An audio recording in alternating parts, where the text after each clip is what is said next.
તીર્થંકરોના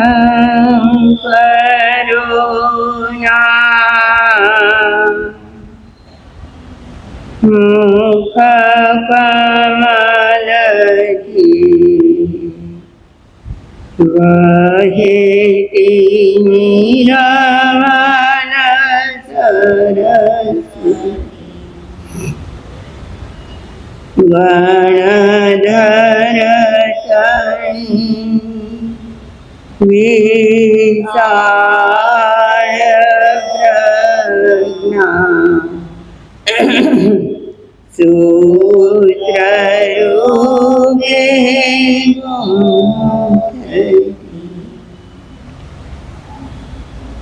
દુઃખી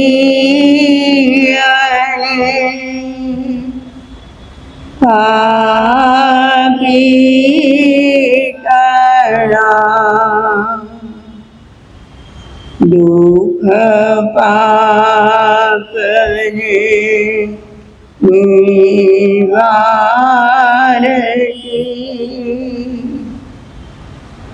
જીનવાણી મૈયા તુજ કૃપાથી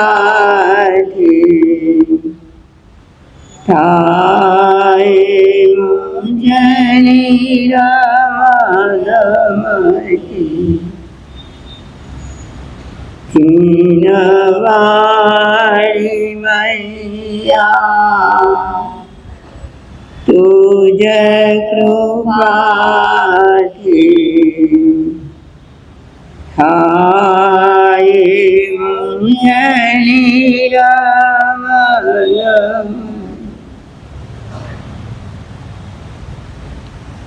અનંત જ્ઞાની અનંત દર્શની ત્રિલોકીના તીર્થંકર પરમાત્મા શ્રમણ ભગવાન મહાવીર સ્વામીના શ્રી ચરણોમાં આપણી સૌની ભાવના. મારા તમારા અનંત અનંત ઉપકારી સર્વ ગુરુ ભગવંતોના શ્રી ચરણોમાં આપણી સૌની ભાવના. ગુરુને મૈયા પૂજ્ય વરામ કલિલંબાઈ મહાસતીજીના શ્રી ચરણોમાં આપણી સૌની ભાવના. અનંત જ્ઞાની મહાપુરુષોએ જગતના સર્વ જીવોના આત્મકલ્યાણ અર્થે આગમોની પ્રરૂપણા કરી. આગમના એક એક શબ્દમાં જ્ઞાનીઓએ અનંતો બોધ ભર્યો છે. આ બોધના આધારે જે વ્યક્તિ પોતાનું જીવન બનાવે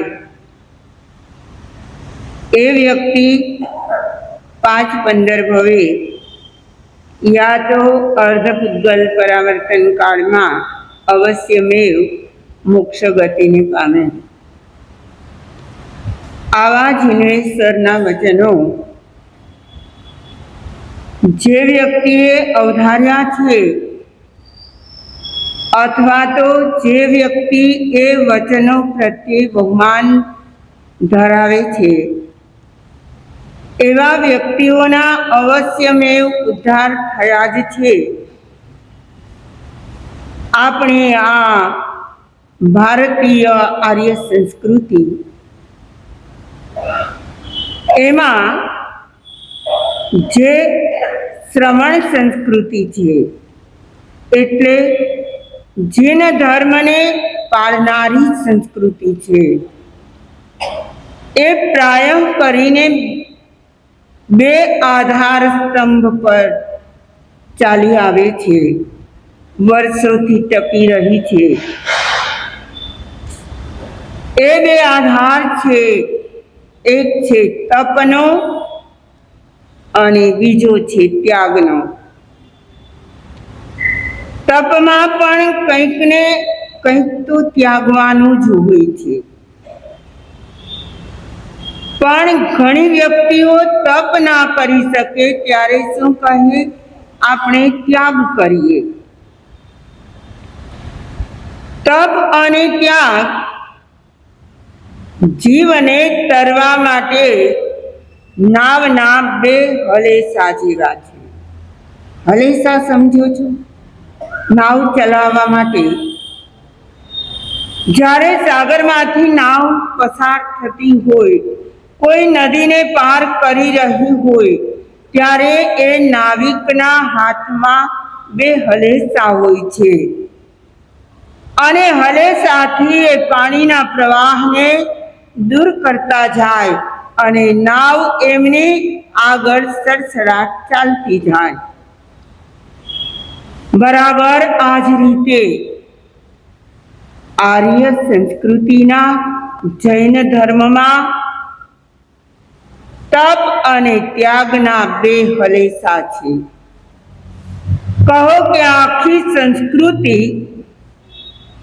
તપ અને ત્યાગના આધાર સ્તંભથી ટકી રહી છે. કેટલાક મુનિવરો એવા થયા છે જેમણે તપનો માર્ગ સ્વીકાર્યો છે, તો કેટલાક જીવો એવા છે જેમણે ત્યાગનો માર્ગ પણ સ્વીકાર્યો છે. તમે કહેશો તપ કોને કહેવાય અને ત્યાગ કોને કહેવાય?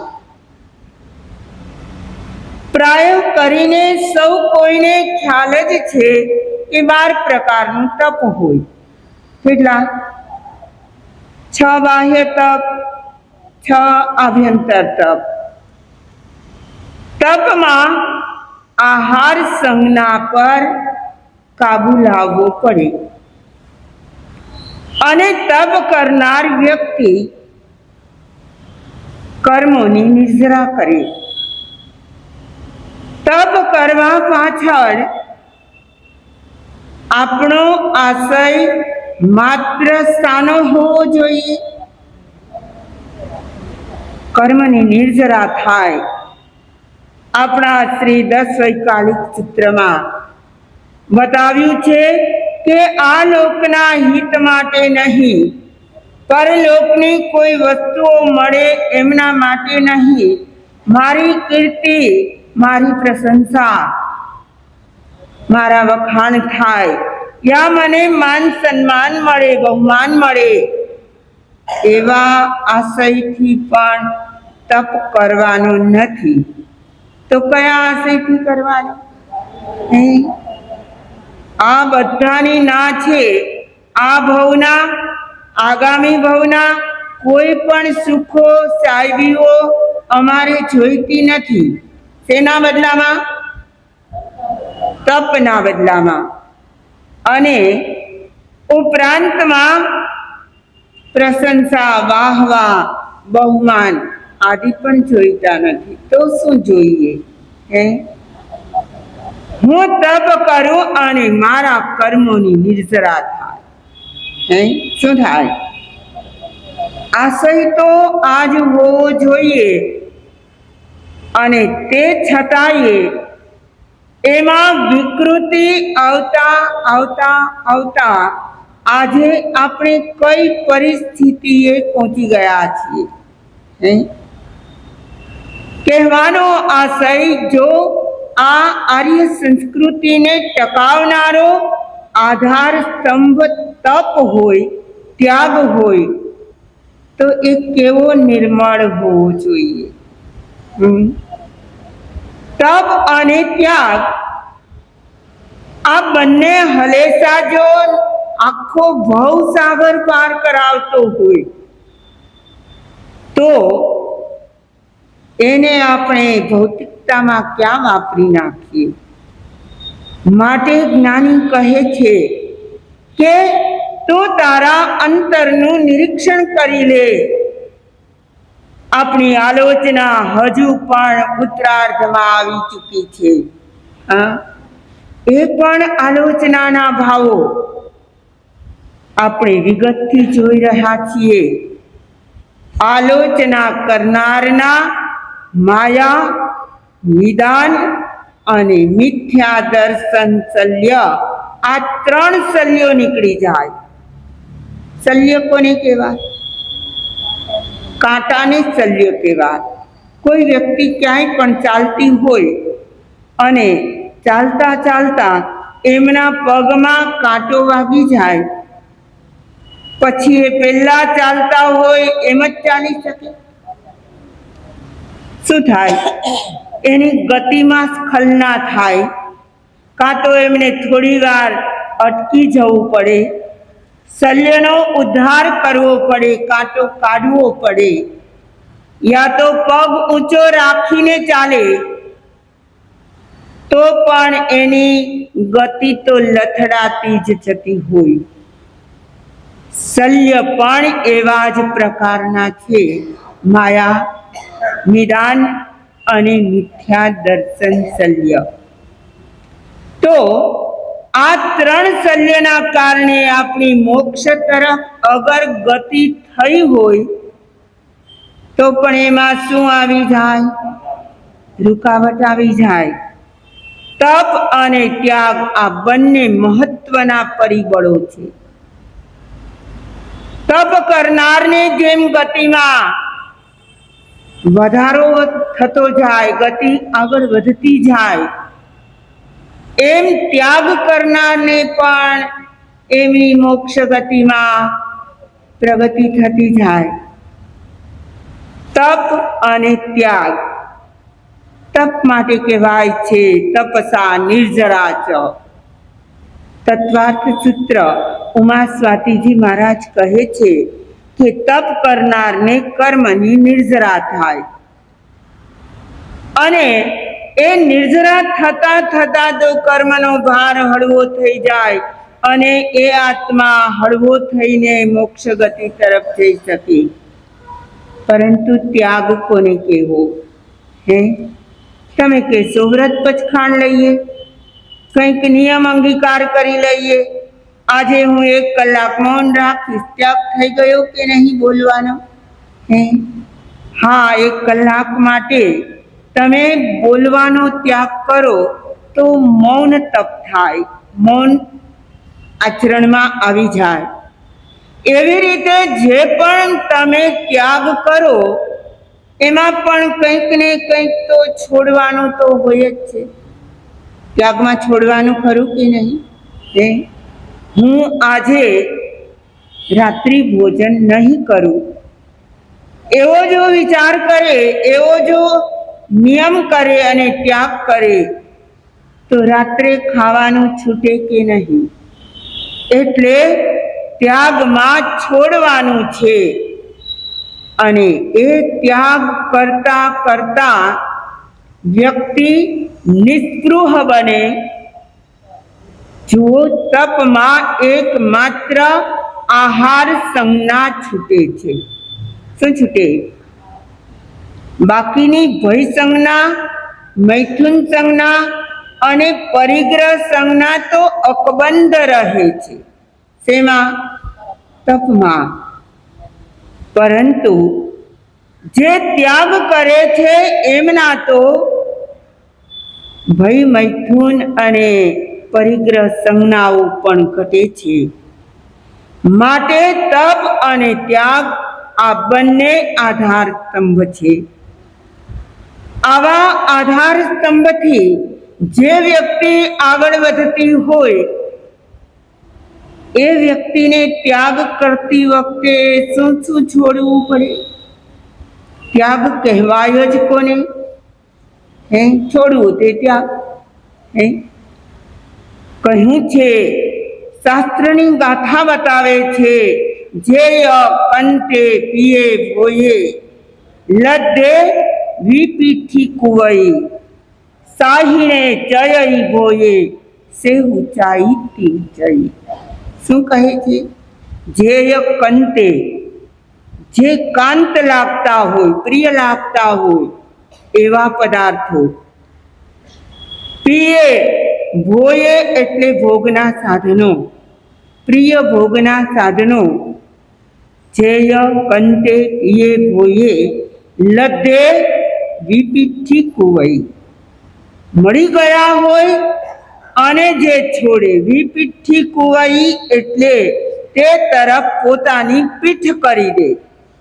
શાસ્ત્રોના પરિભાષાના શબ્દો જુઓ, એનું મુખ ફેરવી લે, એટલે કે જે મળ્યું છે તેને ગ્રહણ જ કરી લે એવું નહીં, મળ્યા પછી એનો ત્યાગ કરે, છોડી દે.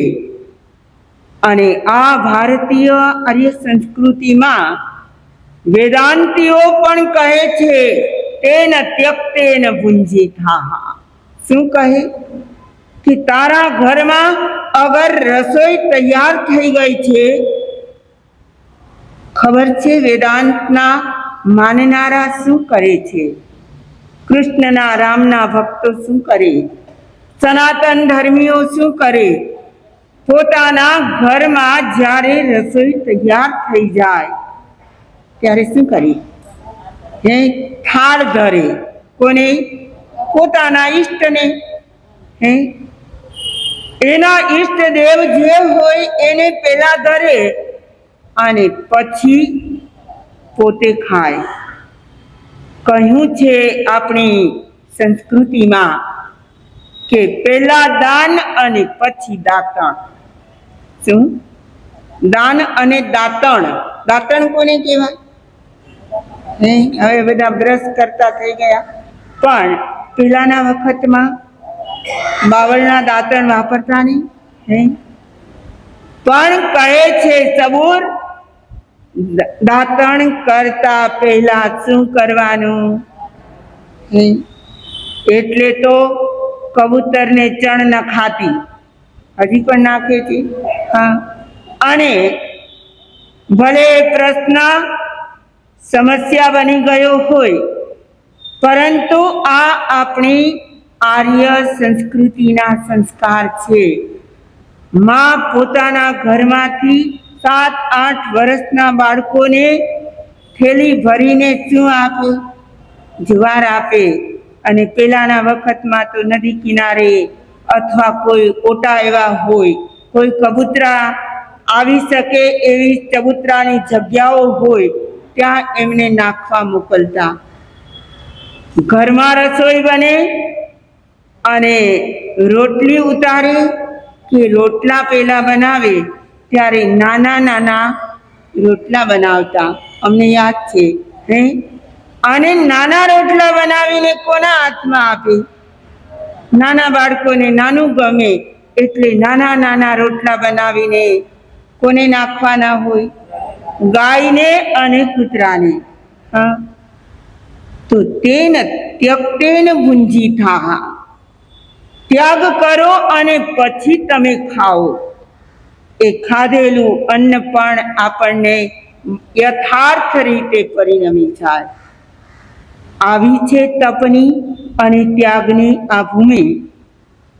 જે ભૂમિમાં રહીને હું પણ તમે પણ આ જ સંસ્કારોને આગળ તો વધારી જ રહ્યા છીએ. આપણી શક્તિ અનુસાર તપ પણ કરીએ, શક્તિ અનુસાર ત્યાગ પણ કરીએ, પરંતુ આ બંનેના કારણે જ્ઞાનીઓ કહે છે તારા તો કર્મની નિર્જરા થાય. શું થાય? તપ ન થાય તો શું કરવાનું? અરે તપથી માત્ર એક સંજ્ઞા અને ત્યાગથી બાકીની 3 સંજ્ઞાઓ નાબૂદ થાય. વળી તપ કરવા પાછળ ઘણાના મનમાં કંઈક ને કંઈક મેળવવાની પણ ઈચ્છા જાગે છે. આપણા શાસ્ત્રોમાં એ વાતને નિયાણું કહ્યું છે. શું કહ્યું છે?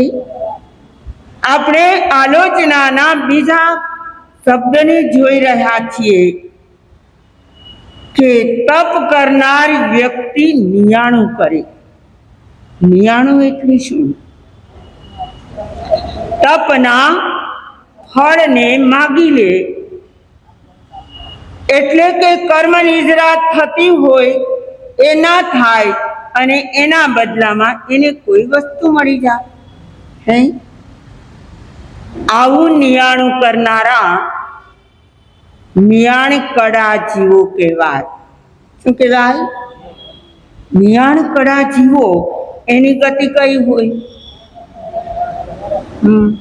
પછી વાસુદેવ થયા હોય, એટલી ઊંચાઈએ પહોંચ્યા હોય, અને એ 99 કરીને ક્યાં ચાલ્યા જાય? નરક ગતિમાં. કેવું મજાનું શરીરને કષ્ટ આપીને નિર્મળ તપ કર્યું હોય, અને માગી માગીને શું માંગી લે? જ્યાં જાય ત્યાં એમને શું મળે? કદાચ કોઈ વ્યક્તિ માને કે હું તપ કરું છું, એના બદલામાં મને આ રુદ્ધિ મળી જાય, આ સંપત્તિ મળી જાય, દેવલોક મળી જાય, દેવલોકની સંપત્તિ મને પ્રાપ્ત થઈ જાય, આવી ભાવના ભાવવાથી તપ એ ધોવાઈ જાય છે. શું થાય છે? તપનું ધોવાણ થઈ જાય છે. આપણે ન કરતા હોઈએ એને એમ થાય કે સાચી વાત છે, તપ કરીને પછી કઈ માંગવાનું હોય. કોને થાય? જે ન કરતા હોય એને થાય કે મજાનું આટલું સરસ તપ કરે અને પછી એનું ફળ માંગી લે, આ મળે ને તે મળે. પણ જે કરતા હોય એના મનમાં જાણીએ અજાણીએ આવા ભાવો અવશ્ય જાગે. હવે આપણે વિચારીએ, એક છે 99 અને બીજી છે માનતા. ખબર છે માનતા કરે લોકો? માનતામાં પણ કંઈક ને કંઈક તો માંગતા જ હોય છે, નથી માંગતા? તો આ બંનેમાં વળી શું તફાવત હશે? એક છે 99 અને બીજી છે માનતા. આ બંનેમાં તફાવત શું હોય? માનતામાં પહેલા માંગી લે અને પછી પૂરું થાય તો કરશું. આટલા માટે પેલે લગા તારગમાં સગાઈ થાય તો પછી 21 મંગળવાર કરી દે પછી. બરાબર. પહેલા કરી લે પછી માંગે કે મેં આટલો ઉપવાસ કર્યા હતા એનું ફળ મને આ મળશે. નિયાણા કરવા માટે તો આપણે પોતે સક્ષમ હોવા જોઈએ. નિયાણું કોણ કરી શકે? જેની પાસે કાં તો તપનું કાં તો સંયમનું બળ હોય એ વ્યક્તિ નિયાણું કરી શકે. મારા તમારા જેવા શું નિયાણા કરી શકે? એ વ્યક્તિ તો વિચારે કે મારા તપ કે સંયમનું અગર ફળ કંઈ પણ હોય તો મને આ વૃદ્ધિ મળજો. ખબર છે ને, પેલા બ્રહ્મદત્ત ચક્રવર્તીએ પૂર્વના ભાવમાં કોણ હતા? સંભૂતિ વિજય. અને એમણે જ્યારે પેલી ચક્રવર્તીના સ્ત્રી રત્નની વાળની લટ એક એમના ચરણને સ્પર્શી ગઈ. સંભૂતિ મુનિ બની ગયા હતા, ધ્યાનસ્થ હતા. એમના દર્શન કરવા ચક્રવર્તી પણ આવ્યા અને એમના સ્ત્રી રત્નને સાથે લઈને આવ્યા. અને સ્ત્રી રત્નનું વર્ણન તો આપણા શાસ્ત્રોમાં ઘણું મોટું બતાવ્યું છે. તો એ સ્ત્રી રત્નના વાળની એક લટ નમન કરે અને વાળની એક લટનો ટચ થઈ ગયો સંભૂતિ મુનિના પગના અંગૂઠાને. અને એ સ્પર્શ પણ એમને એટલો પ્રિય લાગ્યો, જેના કારણે શું કર્યું? એમણે નિયાણું કર્યું કે જો મારા પણ સંયમ કે તપનું કંઈ ફળ હોય તો આગામી ભાવમાં હું પણ ચક્રવર્તી બનું, જેથી કરીને મને આવું સ્ત્રી રત્ન મળે. આવી ભાવનાથી જો સંભૂતિ મુનિએ નિયાણું કર્યું અને એના કારણે એ બ્રહ્મદત્ત ચક્રવર્તી બન્યા. મારે તો એ કહેવું છે કે તપ કરીએ જેમાં કાયાને કષ્ટ આપવાનું છે, કાયાને ગાળીને તપ કરવાનું હોય છે. શું કરવાનું? તપ સેજે થતું નથી. કદાચ કોઈ વ્યક્તિ એમ વિચારે કે આજે મોટો દિવસ છે, ચાલો ને એક ઉપવાસ કરું, તો એક ઉપવાસનું રિઝલ્ટ પણ એને પોતાને અનુભવાતું હોય. ન અનુભવાય, માથું દુખવા માંડે, કાં તો ભૂખ લાગી જાય, બીજા અનેક પ્રકાર છે. તપ કરવાથી શરીરને કષ્ટ પહોંચે. હા, પગમાં ત્રુટ થવા માંડે ને, કમર દુખવા માંડે ને, વાસો દુખવા માંડે. હા, કેટલા બધા એના ઓપ્શન હોય છે. તો તપ કરનાર વ્યક્તિને ઘણું બધું થાય છે, પણ તે છતાંય આજના આવા પંચમ કાળમાં પણ કેટલા લોકો તપ કરે છે. આપણે ત્યાં પણ પેલા હેતલબેનને આજે 27મો ઉપવાસ છે. આવી નથી શકતા, પરંતુ દરરોજ એમના મિસ્ટર આવીને કહી જાય છે, પથખાણ કરાવી જાય છે. મારે તો એ કહેવું છે કે તપ કરનાર કાયાને ગાળીને, કાયાને કષ્ટ આપીને આવું મજાનું તપ કરે અને પછી એમ કહી દે મારા તપનું જો કંઈ ફળ હોય તો મને આ મળી જાય. તો મળી તો જાય, જેની પાસે સંયમ અને તપની મૂડી હોય એના બદલામાં કંઈક મેળવી તો જરૂર શકે, પણ નિયારા કરનારાને એમણે જે માગ્યું હોય એટલું જ મળે, વધારે ના મળે. અને નિયાણું કર્યા વિના જો તપ કર્યું હોય તો એમનું ફળ અનંત હોય છે. આપણી કલ્પનામાં એ ના આવે એટલું ફળ મળે. આ તો પેલા નસીબ જેવી વાત છે. નસીબ માટે, ભાગ્ય માટે આપણા કવિઓ કહી ગયા છે, ન માગે દોડતું આવે, ન વિશ્વાસે કરી રેજે, અરે પ્રારબ્ધ તો ગેલું રહે છે, દૂર માગે તો. પ્રારબ્ધને, ભાગ્યને આપણે જેમ જેમ માપતા જઈએ, શું કે મારા ભાગ્યમાં હશે તો મને મળી જાય, તો આપણા ભાગ્યનું પણ આપણે જો ઈચ્છીએ તો એ ભાગ્ય પણ દૂર દૂર દૂર ઠેલાતું જાય. ન માગે દોડતું આવે, ન વિશ્વાસે કરી રહેજો. ભાગ્યને આપણે માગીએ તો મળી જતું નથી, અને અગર માગીએ તો જેટલું માગ્યું હોય ને એટલું જ મળે. એથી વધારે મળવાનું હોય તો પણ અટકી જાય છે. માટે જ્ઞાની કહે છે, આલોચના કરનાર વ્યક્તિ નિયારાને પણ દૂર કરી દે. શું કરી દે? આપણે તો આલોચનાને જ વાગોડીએ છીએ. ઉત્તરાર્ધ શરૂ થઈ ગયો છે અને આપણે આલોચના તો કરી જ લીધી છે, પરંતુ હવે અંતર નિરીક્ષણ કરીને તપાસીએ કે અંદરમાંથી માયા કપટ ગયું કે ના ગયું. અરે આપણા નિદાન કરવાના જે ભાવનાઓ છે એ નષ્ટ થઈ કે નહીં? મારી કંઈ શક્તિ હોય, મારી કંઈ તાકાત હોય, કંઈ સંયમ કે તપને કારણે મને લબ્ધિ મળી હોય તો શું મળી જાજો મને? દેવલોકના સુખોને. એમની જે ઈચ્છા હોય તે માંગી લે. પણ તમને ખબર છે, પેલા ભગવતી સૂત્રનો બહુ જ લાંબો અધિકાર છે, તામલી તાપસનો.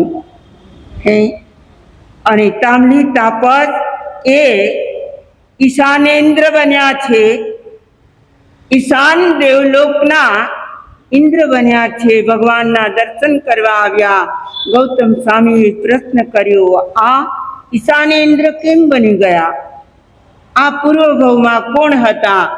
આદિ આખી એમની કથા છે અને તાંબલી તાપસ માટે કહેવાય છે કે એ સર્વ વૃદ્ધિને ત્યાગીને સંન્યાસી બની ગયા હતા, તાપસ બની ગયા હતા અને જે એમને ભિક્ષામાં ચોખા મળે, ભાત, રાંધેલા ભાત, એને પણ 21 વખત પાણીથી ધોવે.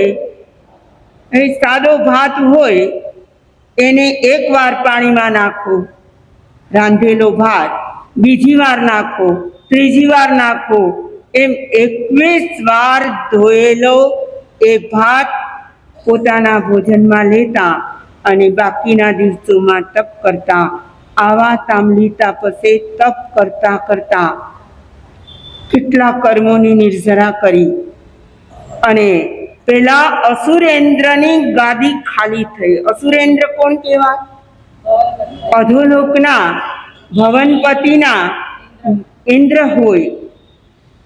ત્યારે ત્યાંના લોકો, ત્યાંના દેવો, ત્યાંની જે દેવાંગનાઓ એ બધા આવીને વિચારે છે, તાંબલી તાપસ તપ કરે છે, ચાલો એને વિનંતી કરીએ તમે નિયાણું કરો અને અમારા ઇન્દ્ર બનો. પણ તાંબલી તાપસ તો દ્રઢ છે. એ વિચારે છે મારે નિયાણું કર્યું નથી. અને એમણે નિયાણું ના કર્યું તો પરિણામ શું આવ્યું? એ ઈશાનેન્દ્ર બન્યા. ઈશાનેન્દ્ર એટલે બીજા દેવલોકના ઇન્દ્ર બન્યા. જે ભવનપતિના ઇન્દ્ર બનવા માટે એમને આમંત્રણ મળ્યું હતું. જો એમણે નિયાણું કર્યું હોત તો ત્યાં ઇતિ સમાપ્તિ થઈ જાત તપ ત્યાગ સંયમની. પણ એમણે નિયાણું ના કર્યું. મને મારા સંયમ તપથી કંઈ મળે એવું વિચારવું જ નથી ને. અને એમણે નિયાણું ન કર્યું તો બીજા દેવલોકના ઇન્દ્ર બન્યા. મારે તો એ કહેવું છે કે આપણે પણ આલોચના કરનારા જીવો છીએ.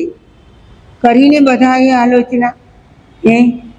હવે એક ક્ષુદ્ર વસ્તુઓ માટે આપણે જે સંયમ પાડ્યો હોય, આપણે જે તપ કર્યું હોય, જે કાયાને કષ્ટ પહોંચાડ્યા હોય, એના ફળ સ્વરૂપે કંઈ માગી લઈએ તો એ નિયાણું છે. જ્ઞાની કહે છે આલોચનાના ભાવમાં રમનારા વ્યક્તિ ક્યારે નિયાણા ન કરે, નિયાણા રહિત બની જાય. અને મારો તમારો આત્મા પણ આવા આવા ઉદાહરણોથી જો કંઈક બોધ પામે અને આપણા સંયમ તપના ફળને સુરક્ષિત રાખે તો એનાથી અનંતી કર્મની નિર્જરા થાય અને ક્રમે ક્રમે જીવ મોક્ષ ગતિને પામી શકે. ધન્યવાદ.